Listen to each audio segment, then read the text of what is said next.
Welcome to B2B Tech Talk with Ingram Micro New Zealand, the podcast series dedicated to exploring technology-related insights with market-leading guests.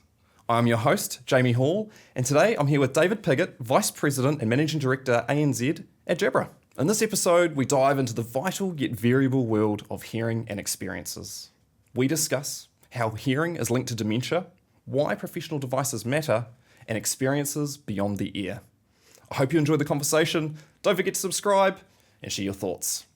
Thanks for joining us, David. It's actually great to have you here and obviously making a bit of a special trip over to New Zealand. I would like to think for us. Especially for you. Yeah, thank you. Tell us a bit about your professional journey so far. Okay. This could go on for half an hour. Yeah, well... Should we just make it something? Yeah. Okay, so if you think, I've been in sales forever. So university in Aberdeen, and I started selling door-to-door. And from then, I went on the kind of sales apprenticeship journey. I moved into enterprise sales and basically did my apprenticeship. And then, as you get to a certain point in your career, you start to think, what's the next step? So I spoke to a good boss, actually, a really good boss and a mentor, and said, what do I do next? He said, what do you want to do? I said, well, I suppose I move into sales leadership. And he said, why? And I said, well, because isn't that the next step? And he said, well, it could be. He said, why don't you, when you are ready for sales leadership, you'll know. Yeah, you've gone through enough. And it then took me 2 years to move from being a seller to being a leader. And during that 2-year period, I just started mentoring younger people that came into the industry and enjoyed it. You listen to what they're trying to achieve, you look at opportunities they're working on, you give them ideas about how to structure things. And then from that, I got to the point where I thought, I've probably achieved as much as a seller as I want to. And then I moved into leadership. I moved into sales leadership in a large US company. And I was awful. I kind of thought that as a leader, you needed to manage, you needed to tell, you needed to know, you needed to be at the kind of, I've got every answer to every question. And it backfired, actually. But then, over time and with good mentorship, you realize that all you need to do as a leader is develop a vision, get the team behind the vision, give them a North Star, and help them get there. Trust them to get there. If they fall, pick them up, brush them off, let them go. But that was basically my development into leadership, and that's where I've got to where I am, is do your apprenticeship, do the groundwork, and then develop your skills as you go. That's really powerful. Thank you for sharing that. I'm very mindful your role as Trans-Tasman, right? Yeah. VP, Managing Director of Jabra at the ANZ level. That's a big role. But what influence does New Zealand have in the day-to-day for you? Okay. It is funny because I work for a company that's headquartered in Copenhagen. My boss is in Singapore. And I seem to spend an awful lot of time explaining to people that A and NZ are two separate entities. And the rest of the world think that ANZ is one state. And you're like, no, it's a different economy. It's a different market. It's got different people. We all speak English, or most of us speak English, but we speak English with different tones and different meanings. And I think the biggest thing for us is trying to explain to the world that they are separate. But the way we work here is very similar. We still want to build trust in the market. We still need to understand the partners at the partner level. We need to understand the end customers and the differences that they get into. So for us in ANZ, we treat it as two separate markets. We are invested and committed to the New Zealand market. And I think that's it really. It's trying to defend the fact that it is different in the rest of the world is a key element of the role. Well, I'm glad it's not just us, because I feel like that is a very real thing. Yeah. So, looking at your multinational leadership experience, I'd love just to take a moment to let you share some thoughts maybe, or maybe a leadership tip or something that you could maybe share just on somebody else that's thinking about a journey in a similar direction. Okay. So if I was going to give anyone advice moving into leadership, I'd probably say there are two things that have been really important to the way that I lead. And there's many different leadership styles, but the way that I lead, I think that the first one is to be humble. on one of my courses I did when I did my MBA, someone said something really smart, and they said, the world is too complex for us to possibly know the answers. You know, as a leader in the business, you're thrown so many different scenarios, and the easy ones, the what do we do with this? You know, you do a quick risk analysis and you go, well, I can make a decision right now because the risk of it going wrong isn't that huge. But when you're talking about strategic decisions and you're talking about where to take the business, you really need to be humble, and you need to know that you don't know the answer, and your skill as being a leader is to know when to ask questions. And when you ask the questions, I mean, the big questions to ask are why. Firstly, why do we need to fix it? Do we need to fix it? You know, why? And then you look at the what-if scenarios. So you go, well, what if we did this? And then when you've decided on a solution, you then say, well, how do we implement it? And quite often we miss that step. But once you ask the questions, the other element of that is to listen. And so few people that we meet actually do listen. And you listen to everything. You listen to partners, you listen to, I mean, I talk openly with Ingram. You know the market here very well. You're here every day. As you said, I've flown in, so I need to understand from you what's going on in here. So I listen to what you're saying, and then we use that to make changes to the way we do business. So the first thing I'd say is humility. And the second thing I'd say is that you need to care. And quite often that's missing in leadership. But if you think, I've got a team of people, I need to care about them as a team, as a unit. I need to care about them individually, because everybody has their own stresses and different things that are going on in their life, and you need to know where they are. We've got customers, and if you think, for Jabra, we work in a two-tier distribution model. So I've got, in effect, 3 different levels of customer. The distributor is super important because you are our connection to everything. You buy our product, you pay for the product. The reseller is super important because without them, we don't have access to any of the market, and that's whether it's Ingram or Jabra. And then it's the end user. So we need to care about the 3 different levels within the business. But also, I think you need to care about the market. You know, if you disrespect the market, then you don't deserve to play in it. So really long answer, I'm really sorry. But if you look at it, the 2 areas I would say for anyone who's coming in is be humble and really care about what you're doing. I think that's really refreshing and, again, powerful. So thank you. Thank you for that. All right, we're going to tuck into some of the topics now. Okay.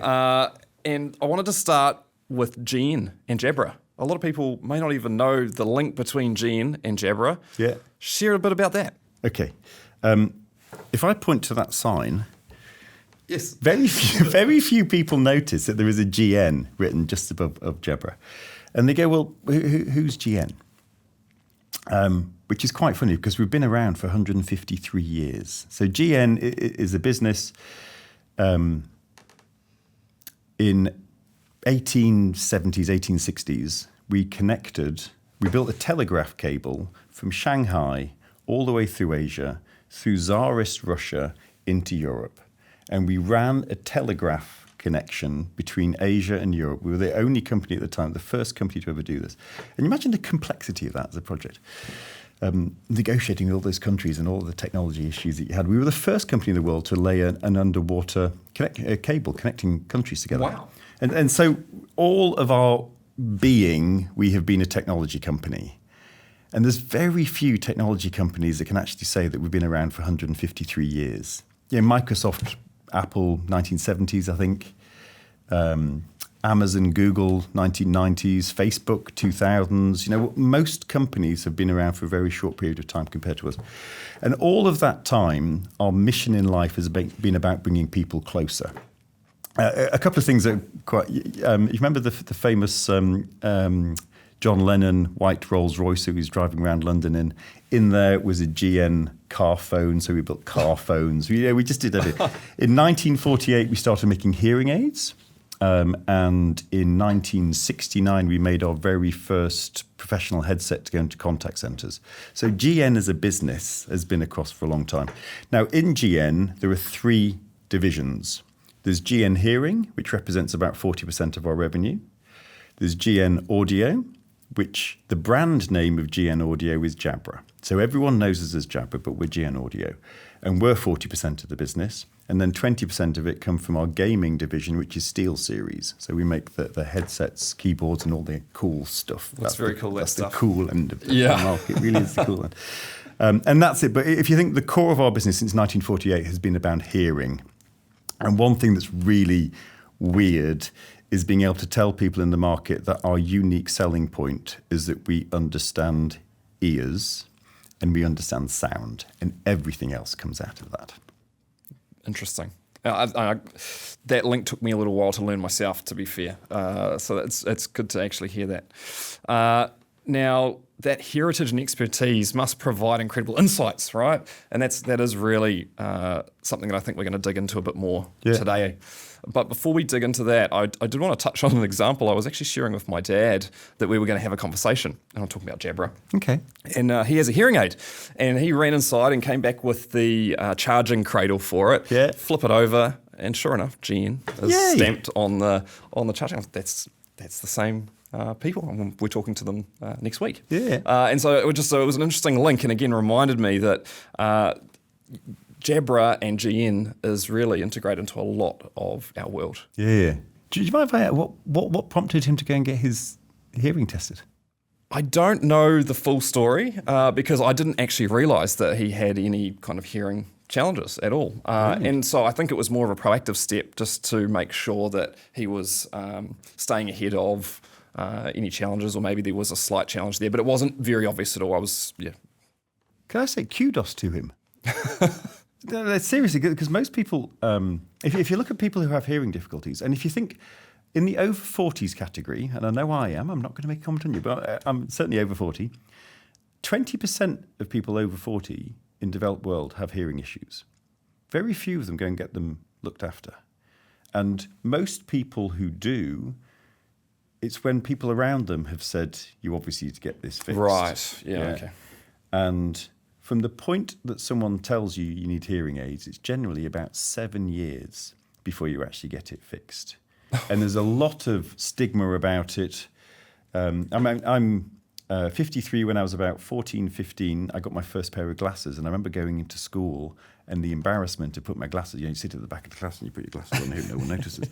It's a similar thing with hearing aids because it's almost an admission that you're getting old. And we need to get over that stigma because the link between hearing loss and mental health is huge. And we talked about this in the preparation and the link to dementia. So yeah please keep going. So if you think, we were at an event the other day, and it was the Opera House in Sydney. It's obviously an iconic building, and the Opera House takes hearing very seriously, as you imagine, but also looks at inclusivity. And they've just deployed a technology called Auracast, which is a Bluetooth low-energy product, which allows people with hearing aids to sit anywhere in the auditorium and hear what is going on the stage. So they hear it. Previously, they'd had to sit in a very specific area. And hosting it was a TV personality who I didn't realise had hearing aids. He hides it well. First, he's got hair, so he hides everything. I can't do that. And he said he lost his hearing and he started to feel isolated. He's a musician. And he started to lose his hearing and he couldn't hear the letter S. And this might not come through very well in the microphone because the S is not a very nice sound to come through, but the S is also the same as a hi-hat in a drum beat. So he's a musician. He couldn't hear the hi-hat. So he started to not play in bands. He couldn't hear conversations around the dinner table, so he started to exclude himself from social situations. Hearing loss and social isolation are massive. There's a massive synergy between if you have hearing loss, you pull yourself out of social isolation, you socially isolate yourself. Then there's also the fact that when you are trying harder to hear, the cognitive load means that more of your brain power, in effect, is going to you listening. Now, this then has a structural effect on your brain, and if you are not protecting your hearing, you actually literally start to lose grey matter. Now, all of this, there's a fascinating article in The Lancet, and I'll send it to you so you can pop onto this. That'd be great. Yeah, we'll put it in the description.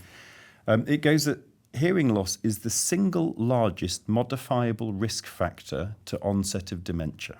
Now, that doesn't mean to say it's a silver bullet, but if you compare it to hypertension and smoking, hearing loss is something you can fix, and it has an effect on dementia.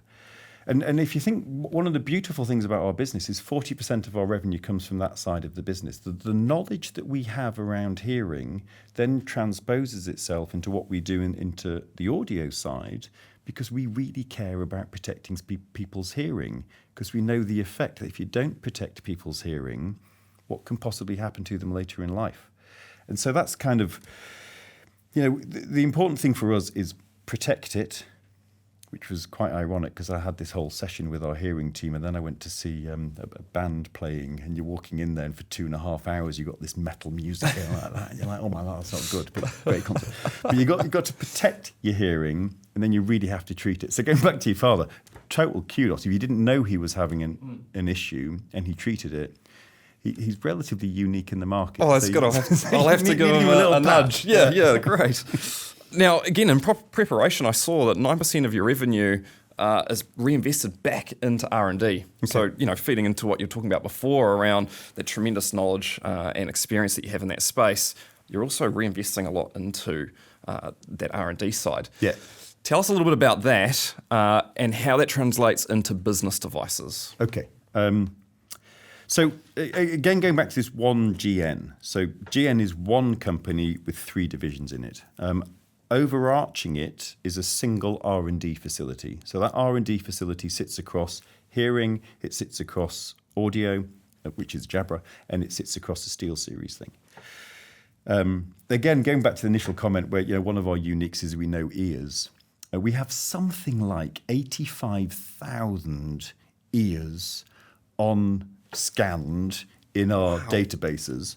And I shouldn't point this out because we're obviously on video, but if you look at this ear, it's flatter to the head than that ear, which obviously shows that I sleep on that side of my head. I can't tell. Point being that we've got 85,000 ears in databases. And so when we come to create headsets, for example, how do you make them comfortable when everybody's ear is unique? Yeah, and that's where our skills come in. It's understanding how to make a product comfortable. If we're expecting people to be on calls, and since COVID, the growth of Teams and the growth of Zoom and other online meeting capabilities, I'm pretty much online meetings 7 or 8 hours a day. So I've got a headset on all day. You need to make sure that it is comfortable for that period. And that comes from knowing ears. Now, when it comes to knowing sound, everything that we do is based on algorithms. So how do we translate voice so it goes across the internet and is heard by the other sound? How do we block out noise through active noise cancellation? All of those algorithms that we build are based on the fact that we truly understand how sound goes from you, through your ear, into your brain. And if you look at all of that, then that leads us to the kind of world firsts that we have, that we were the first to put active noise cancelling into a professional headset. We're the first, right now, yesterday in Sydney, we launched the latest hearing aid, which is using dynamic neural networks. Now, please don't ask me to explain what dynamic neural networks are, because I don't really know.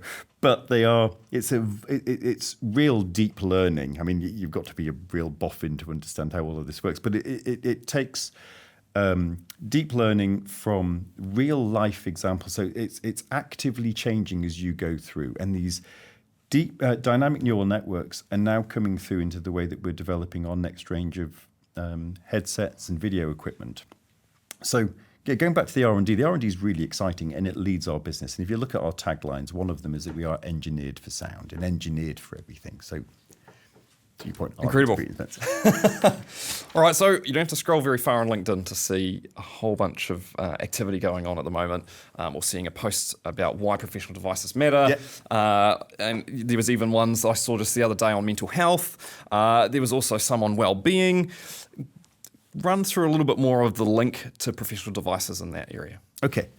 So a couple of things. I said at the start, when you care about the market in which you operate, one of the jobs that we have as a vendor is not only to make a good product, but also make it easy for our partners and for our distributors and to sell it.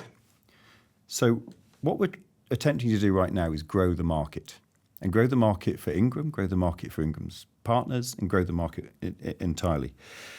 When you look at knowledge workers, and the airport's full of knowledge workers. People who travel are knowledge workers because you're being asked by your company to go from A to B because you've got some knowledge that is worth putting on an aeroplane and getting to the other side of the world.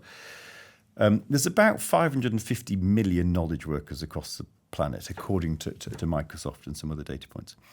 If you look at the daily use, about 20% of knowledge workers use a professional device every day for their communication needs. About 30% of them use a consumer device, and 40% of them just use their laptop, and about 10% of them don't use anything at all, which kind of beggars the question, what do they do? But it doesn't leave a lot of percentages left. And if you think, so we work in a very competitive market, and we compete every day with the usual suspects. And we're all fighting for this 20% of the market. And our approach to the market, to support you and to support the partners, is, as I said, to grow the market. And one of the things to do is to explain to people, why is a consumer device not necessarily right for you when you're trying to deliver professionally in a knowledge worker capacity? And using your laptop at home is perfect. It's not perfect, but it's good enough. When everyone went home at COVID and there was the stories about people had to work off an ironing board, have to balance things, and the kids are around and nobody was at school, and so the noise was awful. And then slowly but surely we got used to working from home and we had proper setups. So chances are when you work from home, you're in a quiet environment. And when you're in a quiet environment, the microphone, speaker and camera on that is probably quite adequate for you. But all of this year, we have seen people being asked to go back to the office. It started last year. There's a big pushback from the employees that they don't want to go back to the office. But now employers are saying you need to. And there's really good reasons to go back into the office. You collaborate. You meet people that you don't normally talk to. You have conversations at they say water cooler, but the coffee machine. And you have conversations and you go, that's a great idea. I'll use that. And that goes back to the initial thing about listening to everyone. You have these conversations. So coming back to the office is really important. And because you're back in the office, you're no longer in the quiet solitude of your work from home environment. You're in an open plan environment like you have here. So you can't possibly use your laptop to have a conversation. A colleague of mine was at an event the other day, and she was sitting there and people were all around having calls. People were picking up the laptop and using it like an old phone to talk to. And you're like, come on. I've gone back in time. Yeah. So the point is, consumer devices are really good devices for the consumption of sound. If you're a professional and you need to be a knowledge worker, then just use the right tool at the right time. Yeah, right tool for the job. Yeah. You mentioned that. I picture trying to do up a bolt with some pliers or making a mess of it, right? Yeah. Rather than the right tool like a wrench or a spanner or something along those lines. And you've touched on it quite well already. But what is the big deal about this consumer in the workplace device? Okay. Actually, so let's start off by saying what is a professional device? And the simplest way to define it is it is certified. Not in the mental health way, but it's certified by the biggest players in this market are people like Microsoft and Zoom, and there's many UC players, but they have a desire that when you invest in a UC platform, there's a reason to do so. Yeah, and the reason to do so is got productivity gains. The whole point of this is it drives productivity. And so Microsoft want to guarantee that when you use their technology, you have the experience that they have envisaged that you have, and the people who have sold it to you have explained that you will. Now, to get a certification, every single one of our products goes through about 180, 200-page testing document. It takes a significant amount of time to test and make sure that the call controls work, that the quality is right. So the best way to say what is a professional device is it has the stamp of approval of the UC platform that you are using. Now, if you look at that, then why is it important that you use that kind of device and not something that is inferior? And I'm very careful to way that you say the word inferior, because again, it's the difference between the consumption of sound. If you're listening to your music, use a device that's built for the consumption of sound. If you are wanting to be involved in a Teams call and you are a knowledge worker, then the only reason you're invited to the call is because you have something that is valuable to be added to that call. So you have to listen to the call, and you have to know how to translate that back into the knowledge that you can give. So the first thing is, can you hear and be heard? And you know, in the, I'm going to say the olden days, you know, you used to get your phone and you'd unpack your phone and there was a wired headset with a microphone that sat about there, and you'd use that. And it was okay, but it would pick up all of the noise everywhere. And eventually it'd pick up your sound, the sound of your voice. Yeah. Now, you've been on calls, I've been on calls where someone's still using that and you mute them. Yes. Yeah. You just turn them off. You just turn them off.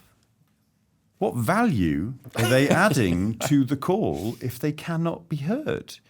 And if you are just disrupting the call, the productivity area there is huge.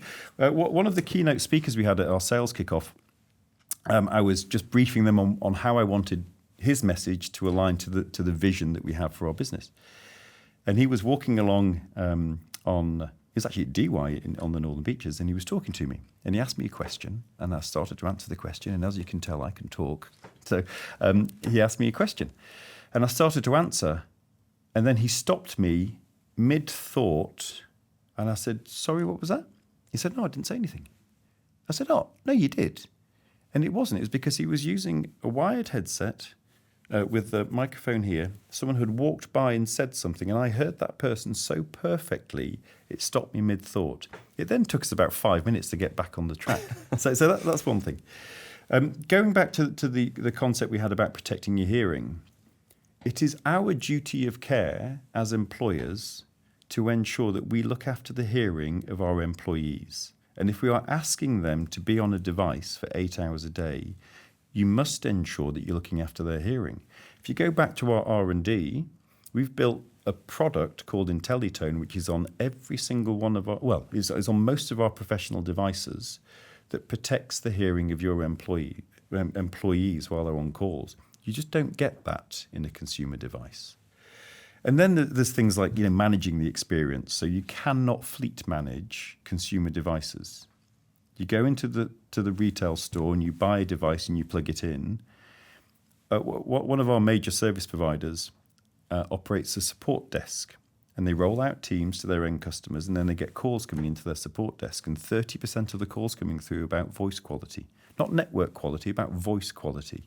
And you go, well, why is that the case? And they go, well, it's because they're using a product that's picking up all of the background sound and they're complaining about voice quality. Now, if you can manage the fleet, you can manage the experience. And then we can start to talk about things like, well, how do you use a professional device in AI and those kind of things. But we can go on forever. Yes, no, and we are running on time, so that's good. But I do want to touch on cybersecurity as well. So, vigilance around cybersecurity is just more important than ever. There's stuff going on in that space daily. There's threats popping up and all that stuff going on. But where does professional audio and collaboration technology fit in with that? Because I think that's really overlooked in a lot of areas. Really good point. And I suppose one of the best ways to answer it is with a question. And that's, why do meeting rooms have doors? I mean, if you think about it, you wouldn't invite your competitor into your sales meeting, would you? No. And we have board meetings behind closed doors for very specific reason. We want to talk about things like our strategy, our sales pipelines, our customers, our suppliers, maybe issues that we know are coming up. Maybe there's a product fault that we need to fix, and it's very sensitive information. You don't want to do that in the lounge at the airport, and you don't want to do that in the coffee shop. You want to do it behind closed doors. So if you think about that, and then you think of the technology that you then introduce into a virtual board meeting situation, and you question, well, firstly, do I trust my supplier? Do I trust the technology that has been put into my boardroom. And you look at where does that vendor come from, what's their background, who owns them, are they trustworthy? Then you have a look at, okay, one thing that can be picked up quite easily is background noise, background sound. And as a slight aside, one of my colleagues who loved to bits, he's left the company, he's moved on. He had all of this information about one of our competitors, and I was like, where did you get that from? And he had literally scrolled through LinkedIn and looked at all of the people who had turned up to a sales kickoff and how many photographs had been posted and how many photographs showed the whiteboard behind him with all of their strategy on it. And you go, so background information is super important. And when you're thinking about voice, and if you're sitting in an open plan environment and you're talking to your customer, you can't control, by the way, what's being said around you. But you don't want the conversation next door to you to go through the microphone and be heard by the person at the end of it. So one of the things you need to look at of security is, how do I control what is being picked up by the microphone? So when you are looking at a professional device that has an algorithm that focuses on your voice and backs out everybody that's around you, you protect that sound. Now, so you look at, as I say, you've got the trust of the supplier, you've got background conversations, and then the third thing is to look at malicious activity. You know, people are wanting to listen in. As you imagine, we have an awful lot of IP within our business, and we get hacked, or we get hacking attempts, should I say. In fact, I get more emails from our IT testing whether I'll open an email than actually get hacked. So they test us to see, will you open that? No, I don't open anything.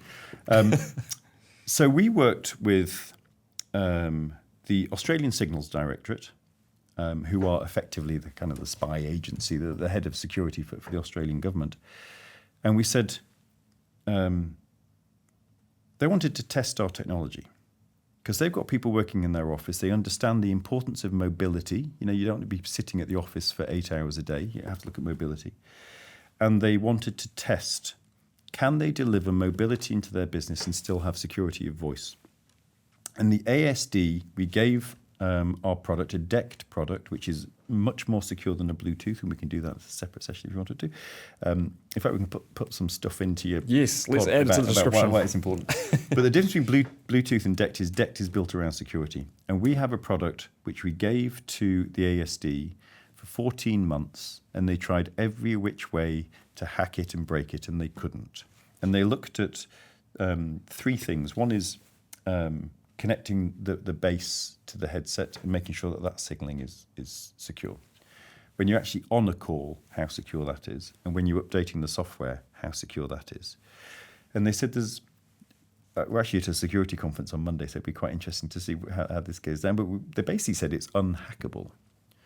So you have to protect the voice, because when we're talking in a meeting, you don't want people to hear it. Mm. And so again, it goes down to trusting your supplier, making sure you're not picking up information that you don't want to be transmitted, and then making sure you're secure about malicious attacks. And we are the only vendor that has been certified by the Australian Signals Directorate. And the reason it's important for New Zealand is part of the Five Eyes Nations. And when Australia is certified under a thing called Common Criteria, it's the same certificate. It's basically been tested here. Yeah. Awesome.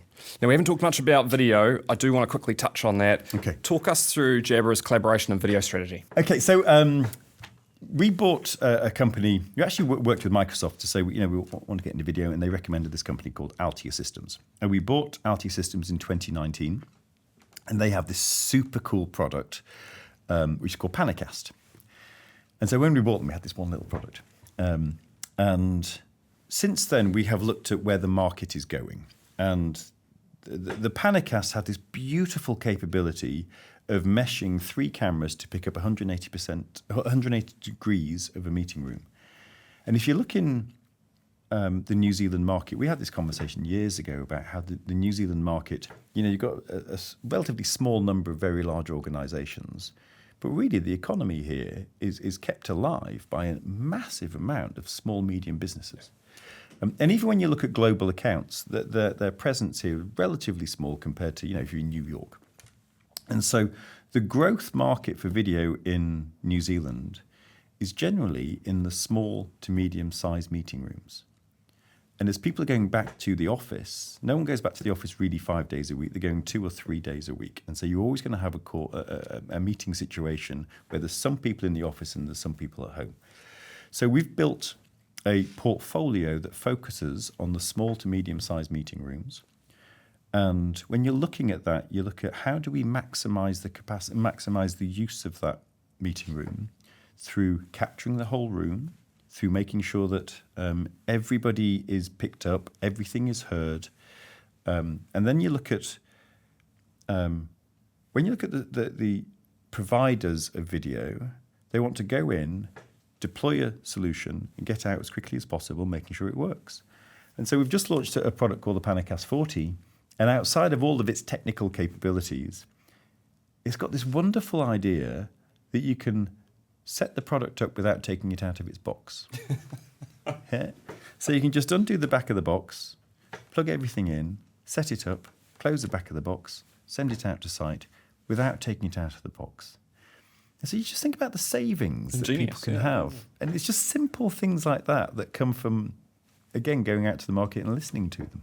How cool. That's really cool. So with all the hype around AI and the advanced functionalities and all of that exciting stuff that's going on, and I ask similar questions like this to many guests. Yeah. But what advice would you give organisations navigating through that hype when they're in that buying mode? Okay. It's a good question because AI is everywhere. I'm going to say it's starting its journey. It's obviously not starting its journey. AI has been around for forever.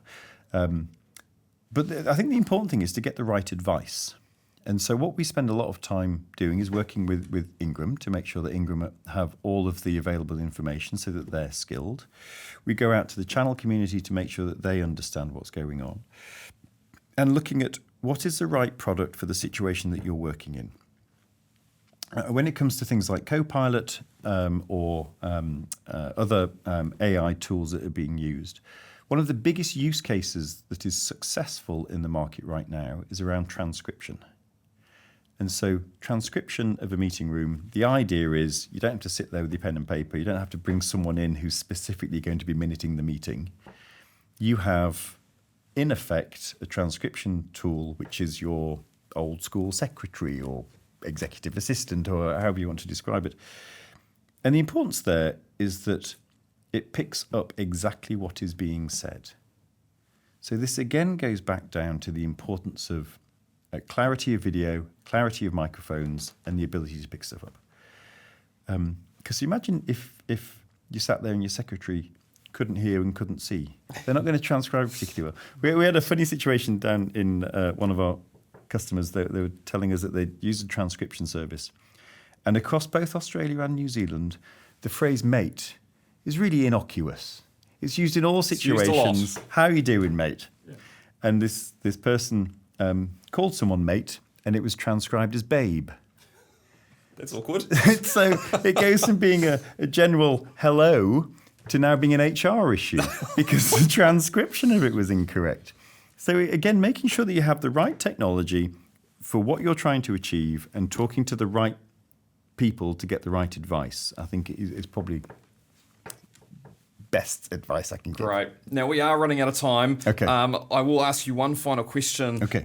Where next for Jabra? Okay. What can we expect to see? That's a good question. So there's a couple of things. One is the evolution, not revolution necessarily in this situation. So one thing is that we are committed and we want to stay committed. So we are committed to New Zealand as a market.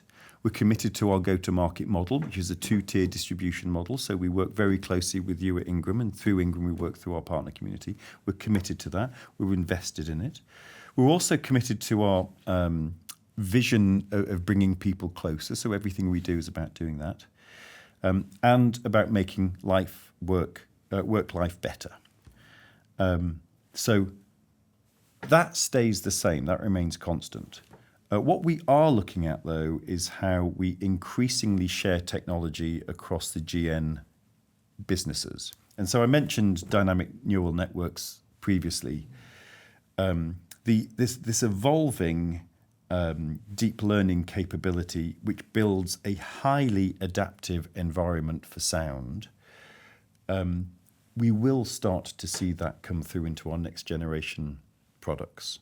And we're looking at, I can't give you a timeline because I'm not allowed to. I won't put you in an awkward situation there. But the next generation of our products, which will be coming out in the not too distant future, are built around dynamic neural networks. And I think that is going to be such an exciting, game-changing approach to the market, which obviously we're quite excited because it's our product, but we need to make sure the market is as well. Awesome. All right. So to wrap up, Okay. We do the same segment for all guests. Okay. 5 and 5. Right. 5 questions, 5-second-ish answers. Okay. Here we go. So the first one, what book, app, or show would you miss the most on a deserted island? Oh, wow. Actually, what I'd really miss is a bath. But if you're thinking about an app, I would probably say Spotify. Okay. I love music, and I love the fact that you could tell me a band as we left, and I'd go, I've never heard of that band, and I'd listen to it on the way home. And I love that access to music. Awesome. Okay. Your favourite movie featuring AI? Okay, this is going to age me. I would say my favourite AI tool would be R2-D2. I've always wanted an R2-D2. I love the fact he can beep, and Luke Skywalker knows what he says. Yeah. So it would be Star Wars and R2-D2. Not Right. C-3PO, he'd drive me mad. Yes. R2-D2's got that kind of rebel to him. Yep. I agree with you there. What does your social media algorithm think you're obsessed with? No, this is probably really sad. But if I show my kids my Facebook, which is sad anyway because they don't use Facebook, it would have Rottweilers. Okay. I really want a Rottweiler. I think they're the cutest dog ever, apart from they're a little bit aggressive sometimes. But it would be Rotties. I think they get a bit of a bad rep, though. They as well. do. Yeah, I think if you're well trained, they'd be good. What piece of outdated tech do you miss the most and why? I probably miss my old Nokia dumb phone that was just a phone. The most advanced technology it had on it was snakes. Yeah, great game. Yeah, you don't have it beeping with everything, with all these different apps that say, look at me. I'd probably say I'd like a dumb phone back. Okay, Yeah. fair enough. And then the last one, a little bit more on a serious note. If you could share one game-changing productivity tip, what would it be? Okay. I hope my boss isn't listening to this, but I would probably say ignore most emails. Yeah, I have so many emails that come through my inbox, and I would say in a day, probably 10 of them are important. I talk to people who are addicted to making sure that their email box is empty, and I think that's the biggest waste of time ever. Filter it. Every now and then you'll miss something, but they'll come back. I might have to have a debate with you on another day about that topic, but no, fair enough. Good call. Hey, it's been awesome to have you. Thank you for coming all the way to New Zealand to see us. Yeah, being a bit cheeky there. No, I did. But thank you. And thank you for the invite. Thanks for tuning in today, and a special thanks to Jabra for sponsoring this episode. If there are any guests or topics you'd like to see featured, connect with me on LinkedIn. You'll find the links in the description. Don't forget to subscribe, and we'll see you next time.